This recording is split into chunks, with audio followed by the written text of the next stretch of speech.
भक्तजनों,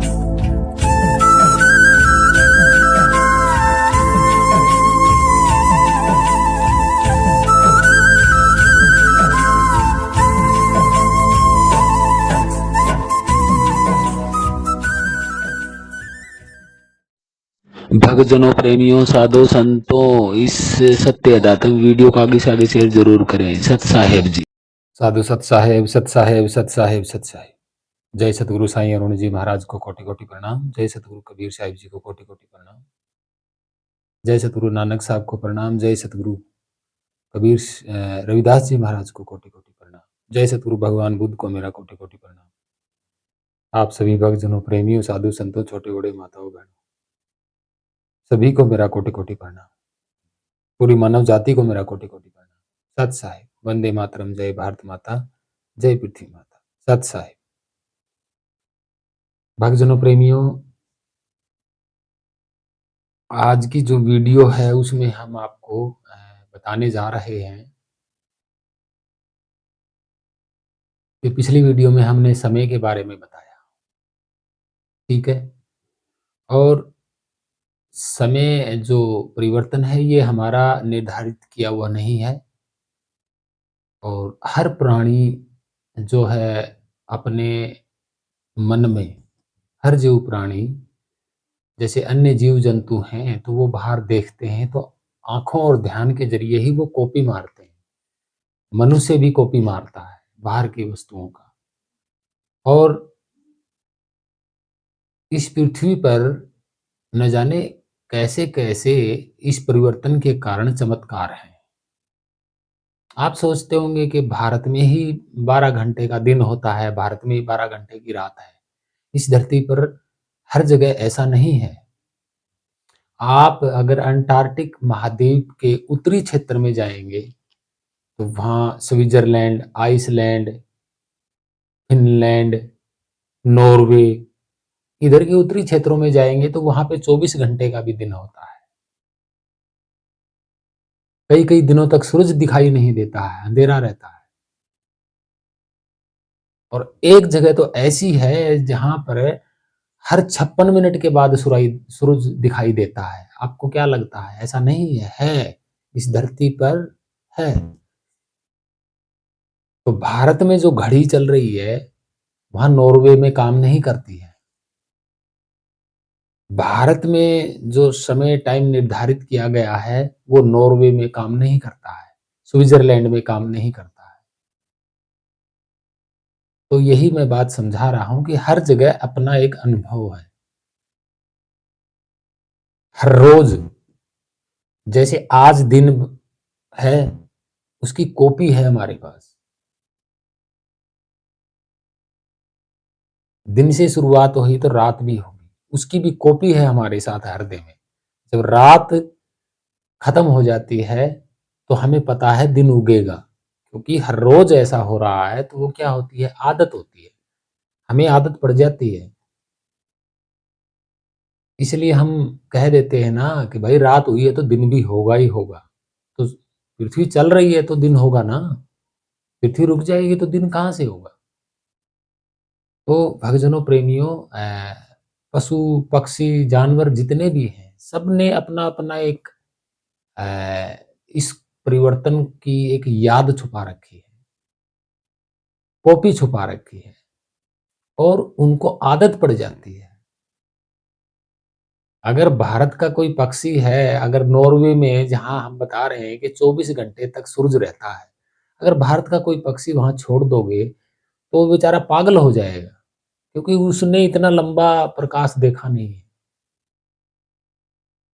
24 घंटे एक साथ रहने वाला प्रकाश उसने देखा नहीं है। वो बेचारा कंफ्यूज हो जाएगा कि ये क्या हुआ। तो ऐसा नहीं है कि पशु पक्षी जो हैं उन्होंने भी एक याद छुपा रखी है कि इतनी देर में ये प्रकाश रहेगा, इतनी देर में ये रात रहेगी।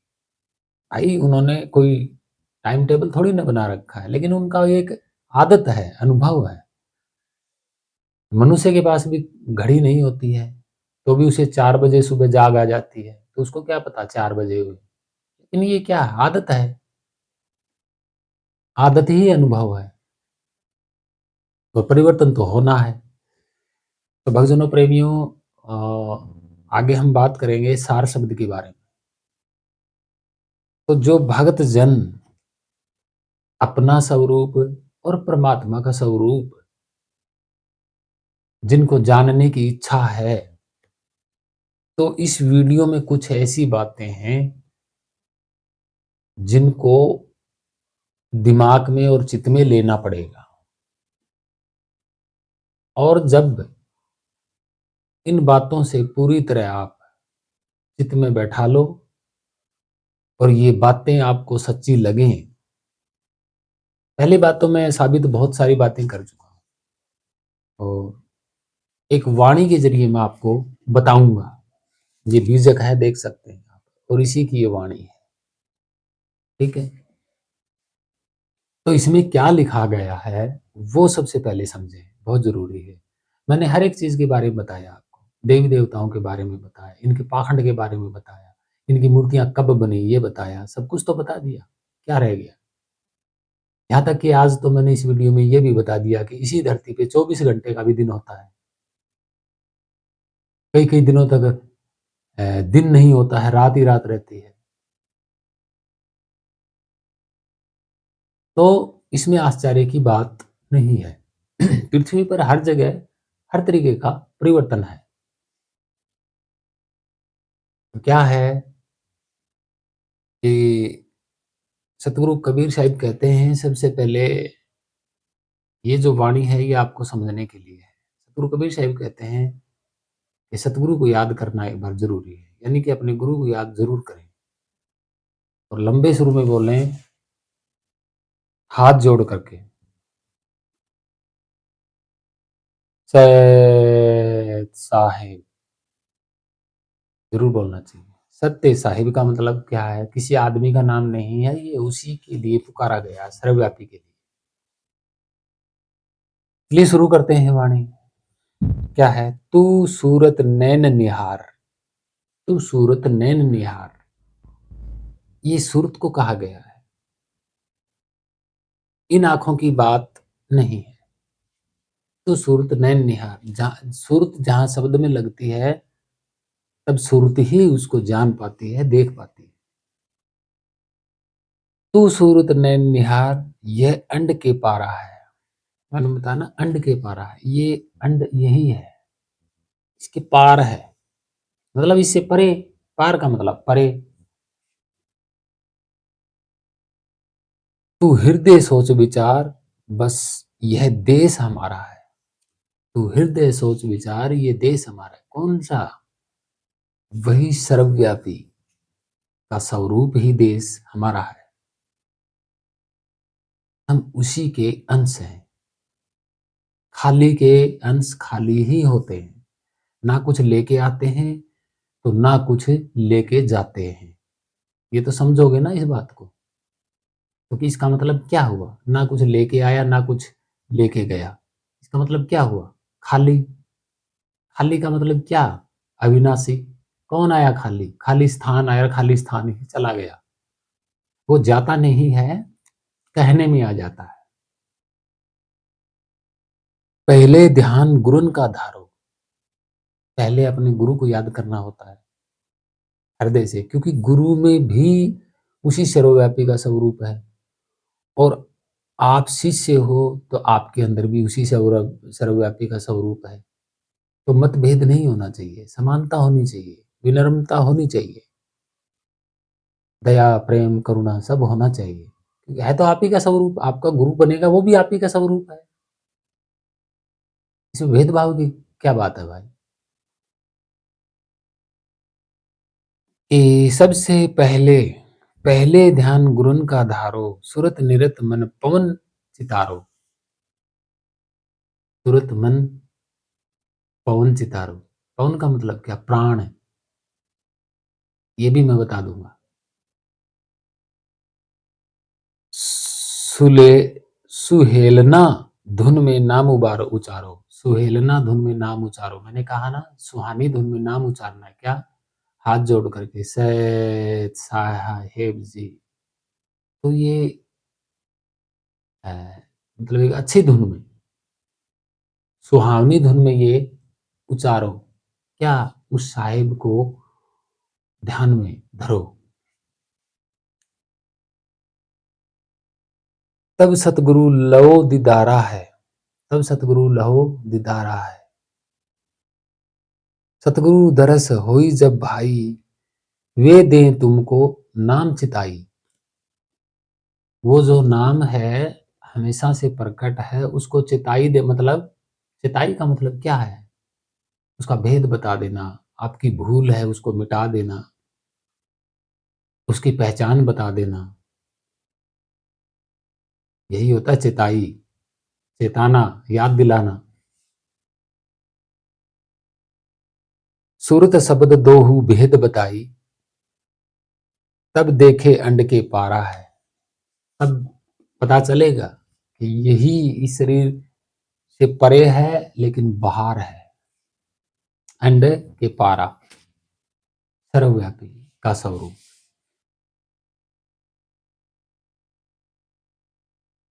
सतगुरु कृपा दृष्टि पहचाना, अंड शिखर बेहद मैदाना। क्या लिखा है कि सतगुरु कृपा दृष्टि पहचाना, कि सतगुरु ने जो दृष्टि यानी कि जो पहचान बताई है उस पर दृष्टि डालने से क्या होगा? तब देखें अंड शिखर बेहद मैदाना, अंड के शिखर में बेहद का मैदान, मैदाना मतलब मैदान, मैदान में कौन होता है? कोई नहीं होता उस मैदान में, खाली स्वयं मैदान होता है, खाली अकेला सर्वव्यापी मैदान है, उसमें कोई नहीं है। और उस मैदान में जब आपकी सुरती लग जाती है तो आप भी मैदान में मैदान हो जाते हो। मैदान किसको बोलते हैं? सबसे पहले मैदान खाली होता है खिलाड़ियों के लिए। जब खिलाड़ी खेलते हैं तो मैदान क्या चाहिए उनको? खाली मैदान चाहिए। किसके लिए? खेलने के लिए। तो जो ये सर्वव्यापी स्वरूप है ये खाली एक मैदान है और उसका आप स्वरूप हो। तो खाली में खाली मिल जाता है, तब वहां पता नहीं लग जाता, पता नहीं लगता है कि ये मैं हूं या कोई और है। वहां मिल जाते हैं, बस समाहित हो जाते हैं।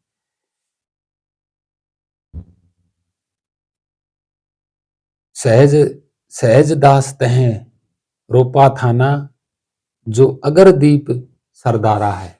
अगर दीप सरदारा है मतलब जो ये शरीर है और जितने भी शरीर आप देख रहे हो सबका सरदार है वो।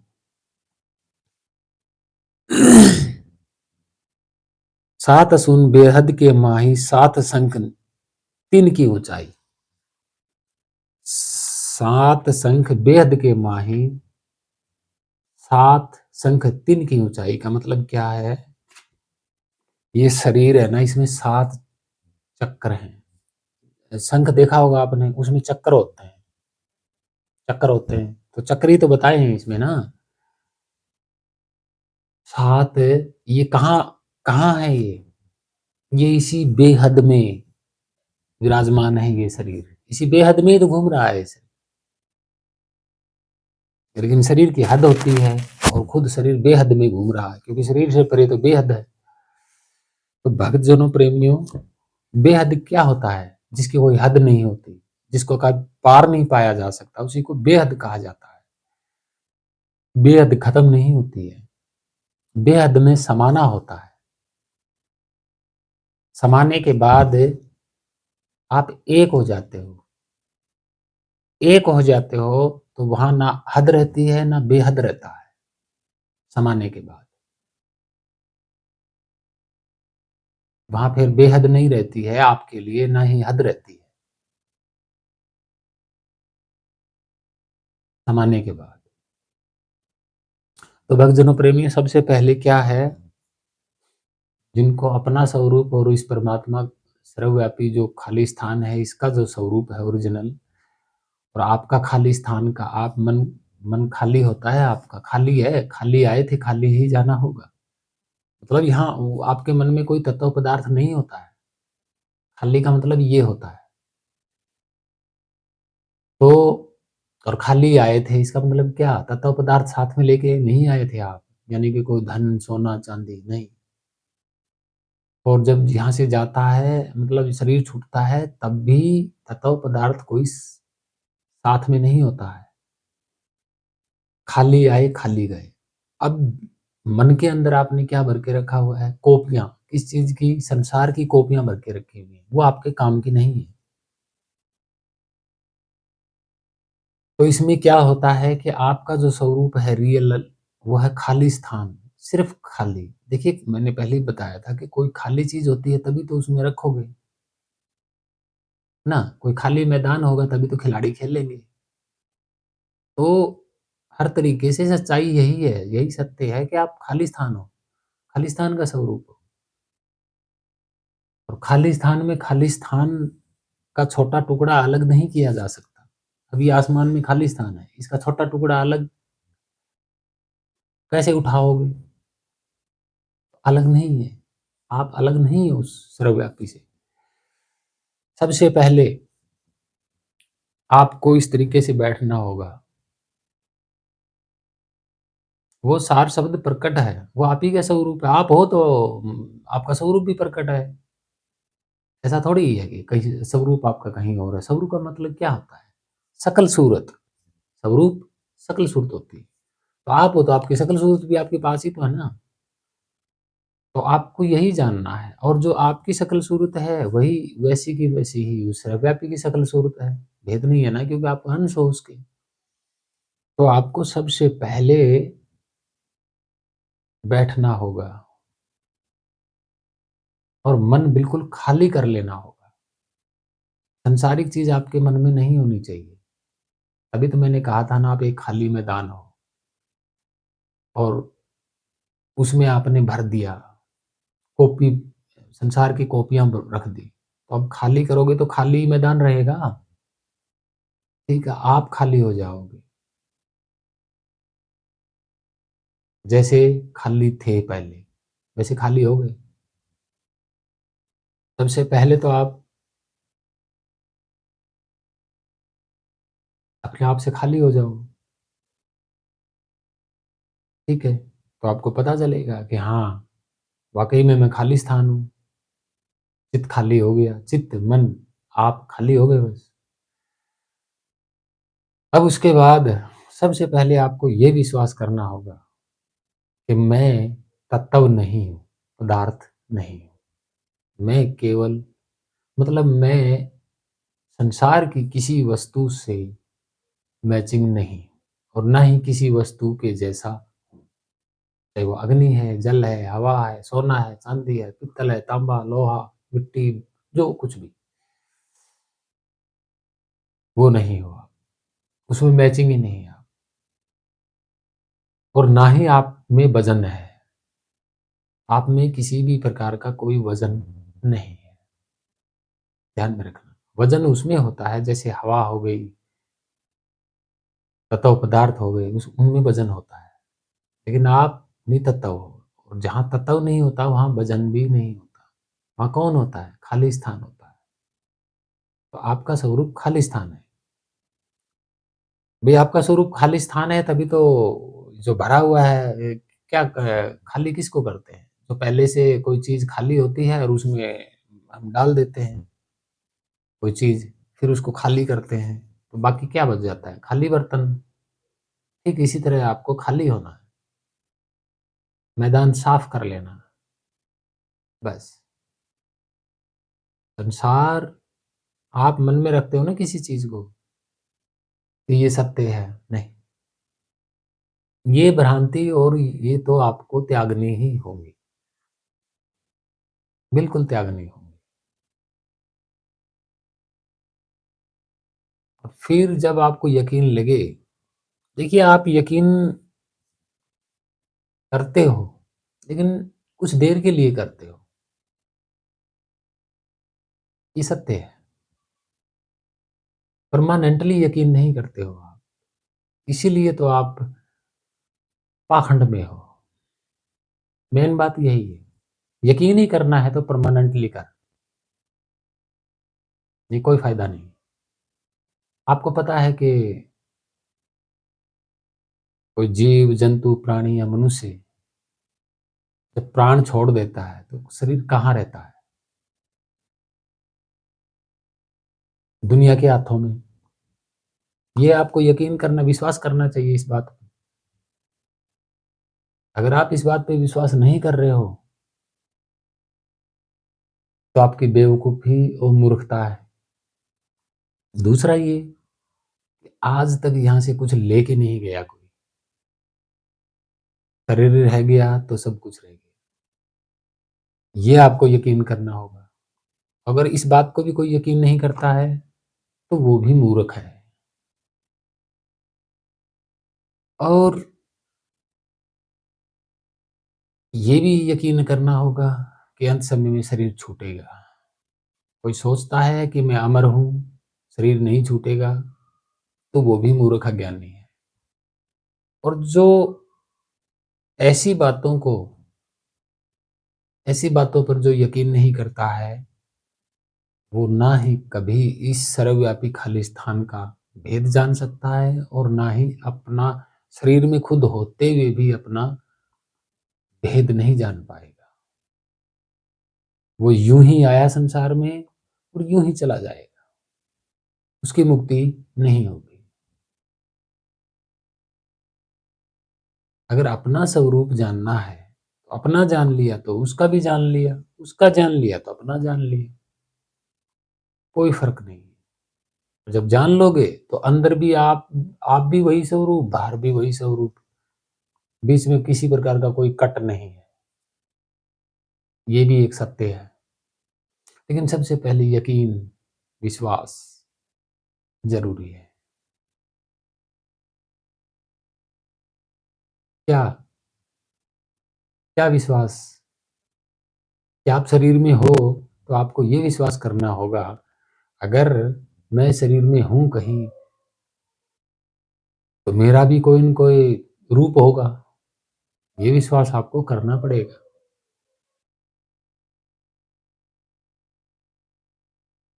और जो कोई रूप होगा, वो कैसा होगा? और क्या उसमें मिलता-जुलता है भी या नहीं?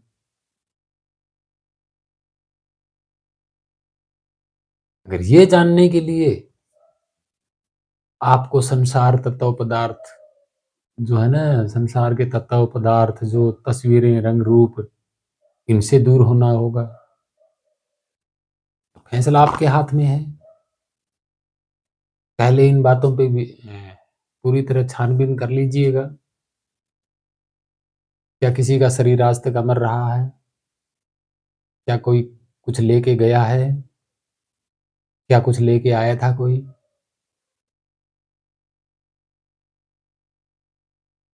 पीछे शरीर की हालत क्या होती है? क्या संसार आपके शरीर को अमर कर सकता है? क्या संसार के मंत्र तंत्र, देवी देवता आपको अमर कर सकते हैं?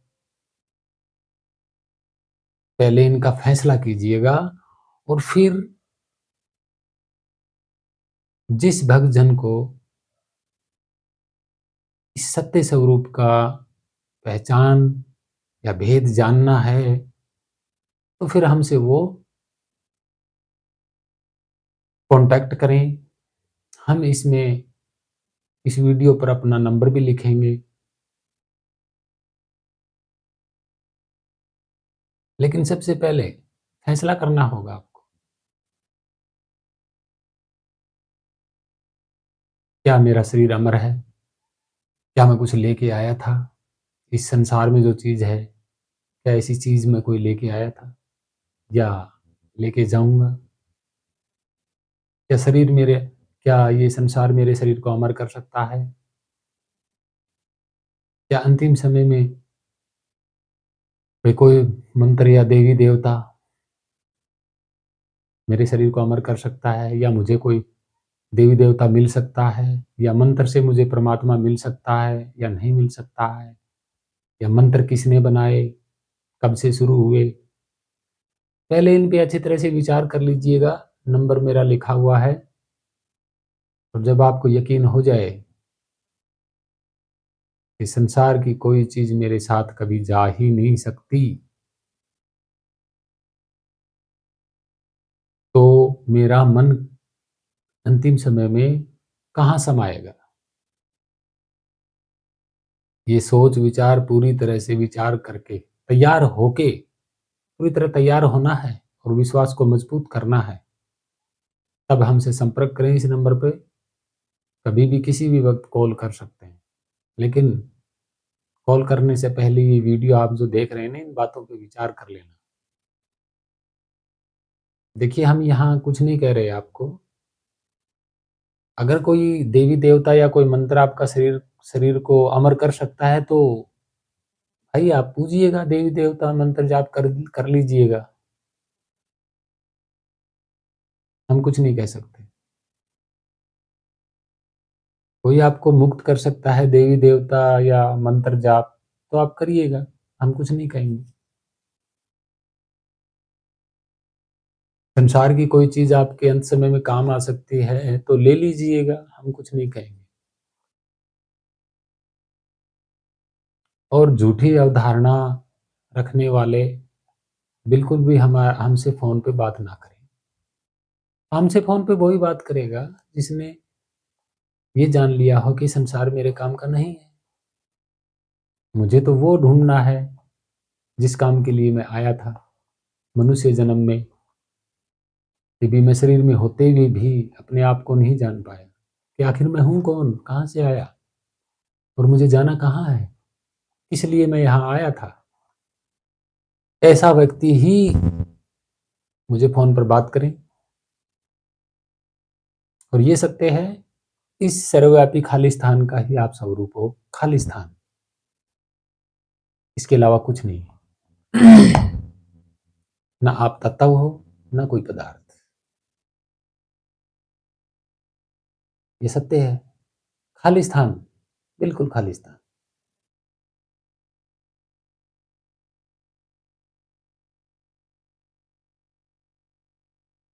तो आप सोच सकते हैं। उसके बाद हम आपको सबसे पहले विधि भी बताएँगे। विधि क्या? कोई ध्यान नहीं लगाना होता, कोई विधि नहीं है ये। कोई मंत्र जाप नहीं करना होता, कोई तपस्या नहीं करनी होती, ना यहाँ त्रिकुटी में ध्यान लगाना होता, नहीं। आपको सिर्फ़ मन खाली करना है, खुली आँखों से। आपके मन में कुछ भी नहीं होना चाहिए। संसार की तो कोई चीज़ होनी ही नहीं चाहिए, कोई भी कॉपी नहीं होनी चाहिए, किसी भी प्रकार की, यानी कि खाली होना चाहिए। तो फिर हम आपको एक पहचान बताएँगे। पहले आप खाली होना सीखिए। अकेले में जाइए, छत पे जाइए, सुबह 4 बजे उठिए, बस खाली होना सीखिए। 2-4 दिन लगेंगे खाली होने सीखने में, 1 हफ्ता भी लगेगा। तो आप पहले खाली होना सीखें, उसके बाद हमसे संपर्क कर लेना। जब खाली होना सीख जाएँगे पूरी तरह, खाली हो गए आप, उस वक़्त भी आपका भई आप खाली हो जाओगे तब भी आपके पास आपका स्वरूप होता है और उसका भी होता है, उस सर्वव्यापी का भी स्वरूप होता है, उस वक़्त आपका भी होता है। आप हो तो आपकी शकल सूरत भी तो है आपके साथ। तो खाली हो जाने के बाद कोई आपकी शकल सूरत मिट थोड़ी जाएगी। आप खाली ही तो हो रहे हो, गायब थोड़ी हो रहे हो। खाली हो जाओगे तब भी तो हो आप। रियल में तो आपको खाली होने के बाद आपको आपका स्वरूप जानना है कि मैं हूँ कैसा और बाहर वाला भी मेरे जैसा है या नहीं। यही तो है सत्य और इसके लिए आपको खाली होना पड़ेगा। खुले नयन से, खुले नयन से, खुली आँखों से खाली होना सीखना पड़ेगा। उसके बाद हम भेद और पहचान आपको बताएँगे, बिल्कुल बताएँगे और हम कुछ आपको देंगे नहीं, देना नहीं है। आप भूले हुए हो, एक याद दिलानी है, बस। आप भूले हुए हो।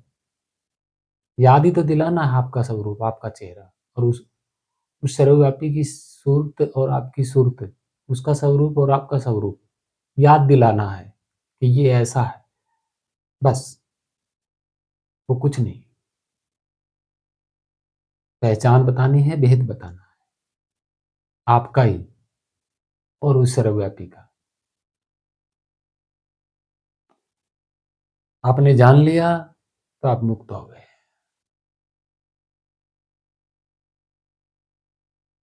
लेकिन भूलना नहीं है। और 2-4 दिन जान लोगे तो वो फिर आप उसे भूल पाओगे ही नहीं। आप अपने से अलग कर ही नहीं पाओगे किसी भी तरीके से, नहीं। सोओगे तो आपके पास, जागोगे तो आपके पास, फिर नहीं भूल पाओगे। यही तो सत्य है। फिर भूल ही नहीं पाओगे आप। संसार की जो मर्ज़ी चीज़ देखें, आप उसको नहीं भूल पाओगे। भई जो इंसान अपने चेहरे को जान लेता है, सूरत को जान लेता है, शकल को जान लेता है, वो कैसे भूल पाएगा? कभी नहीं भूल पाएगा। अब कोई अनजान, मान लें कोई ऐसा व्यक्ति होता है जिसने अपना चेहरा नहीं देखा और जब शीशे में उसका आप चेहरा दिखा देते हैं, तो वो भूल थोड़ी ना पाएगा। कहेगा ये मेरा चेहरा है। फ़ोटो भी देखेगा, दूसरी कोई कहेगा ये तो मेरी फ़ोटो है। जब तक वो अपना चेहरा नहीं देखेगा और उसको कोई फ़ोटो दिखाता रहे, तो वो ये थोड़ी ना कहेगा मेरी फ़ोटो है। नहीं। तो वो आपका चेहरा भी आपके सामने ही है, फिर भी आपने कभी देखा तो नहीं ना, जाना तो नहीं। इसीलिए तो आप भ्रमित हो, भूल गए। तो यही है। तो भक्तजनों प्रेमियों, ये नंबर मेरा लिखा हुआ है और जो मैंने बातें बताई हैं, इनसे आप एक बार क्लियर होएँ। भेद बताना और पहचान करवाना कोई मुश्किल काम नहीं है। आप ही की तो सूरत बतानी है, कैसी है, और उसका उसका स्वरूप बताना है। कोई ज़्यादा लंबा-चौड़ा सिस्टम नहीं है ये। लेकिन पहले मन से खाली होइए। जो हम इस वीडियो में बात बता चुके हैं, उन पे यकीन, विश्वास, जो कुछ भी है, अंतिम फैसला कीजिएगा अपनी ओर से इस वीडियो को देख के। तो धन्यवाद भक्तजनों, प्रेमियों, साधु संतों। ये थी वो वीडियो और मेरा नंबर नीचे लिखा हुआ है। हम बिल्कुल बताएँगे। सत्य को हम छुपा नहीं सकते। हकीकत है ये। तो साधु संतों, माताओं, बहनों, सभी भक्तजनों को कोटि-कोटि प्रणाम। सत साई वंदे मातरम। जय भारत माता, जय पृथ्वी माँ। सत साई, सत साई, सत साई।